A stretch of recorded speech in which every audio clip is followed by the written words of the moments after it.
So if you looked at this picture and take a second to look at it, um, the title of the picture that I have here, the topic is Information I Wish I Would Have Had as a Survivor.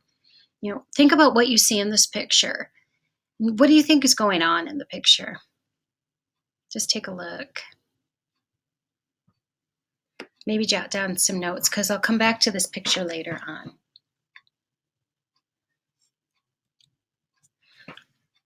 So this week we're talking about visual ways of knowing, of collecting information, of maybe advocacy, fitting in with our qualitative research methods. And I'd like to talk with you a little bit about something called photo voice, of which you just did some work in terms of how we feel about safety.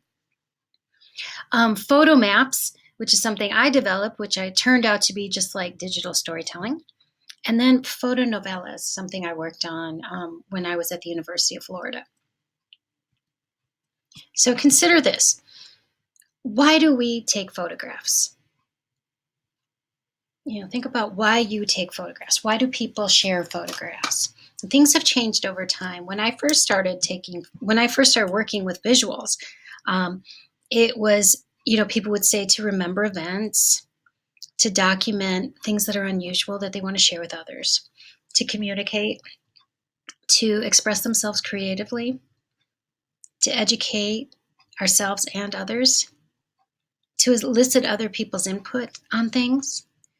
But you can also use them to advocate for change. When I started working with photography and research, it was before digital, and you had to buy film and you had to get it processed, and it was super expensive, and you didn't get to see what you were working with. So it was almost a luxury for people to take photographs. So it was something that you did to be very creative and send out hard copies of photographs or keep hard copies for yourself. And now it's just prolific. People use photography and video every day. You can use it every minute. People use it more than they use, see through a lens more than they see just through their own eyes and experience things in the moment differently than we used to. So why we take photos and why we use photos has changed over time.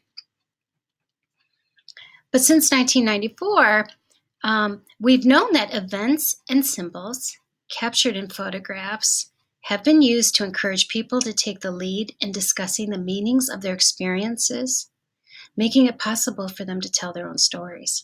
So here, it's kind of goes with the idea that a picture is 1,000 words. But as I talk about research with photography, especially something called photo voice, I have to say that I don't totally agree with that. It's not necessarily what's in the photograph, but it's discussions that erupt from those photographs. They're often called triggers. So first off, I'd like to talk about photo voice. And the goals of photo voice are to provide people with cameras or have people use cameras so that they can record, discuss, and relate to others the reality of their eyes through their own eyes and experiences.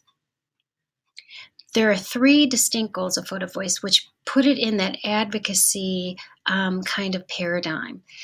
The first goal is to enable people to record and reflect their community's strengths and concerns through taking photographs. The second is to promote critical dialogue and knowledge about important issues through discussing their photographs. And the third is to reach policy and decision makers, whoever they may be, through forums or showings of these photographs. Okay. So this is a picture of a book that started me thinking about using photography in my work, and it's called Visual Voices.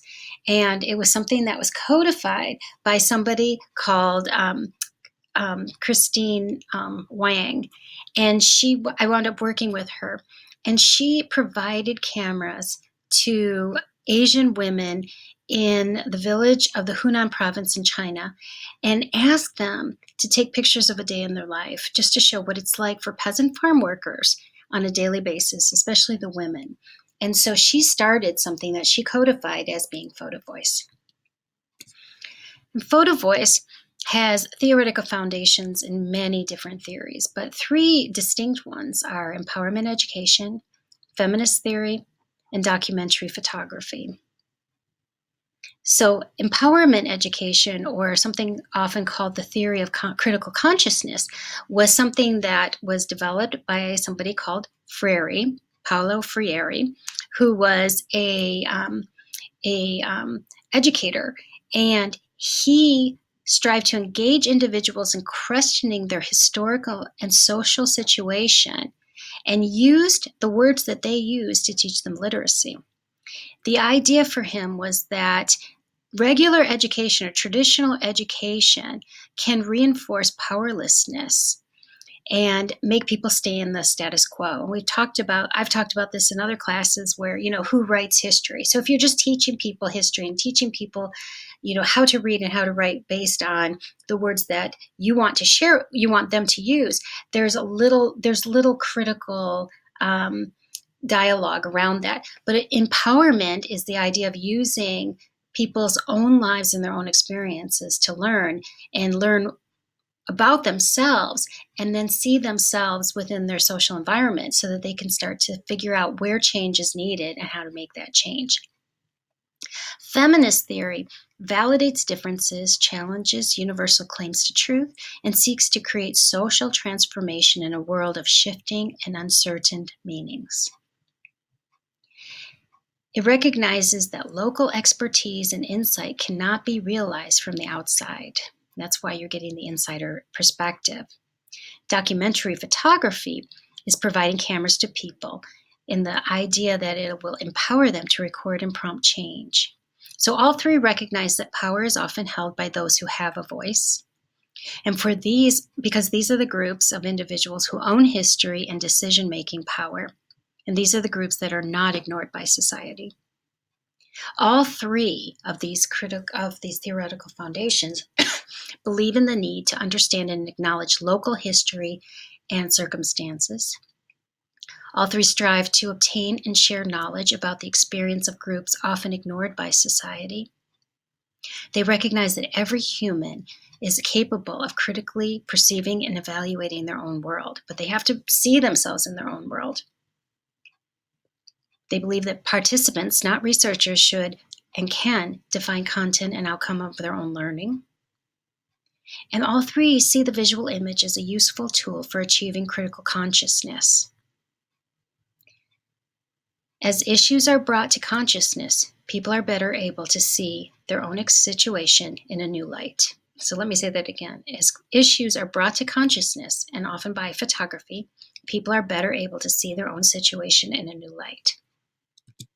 So PhotoVoice aims to test theoretical perspectives in practice and to bring new or seldom heard ideas and images and conversations and voices into the public forum. So I'm going to stop here, and next we'll talk a little bit more about PhotoVoice.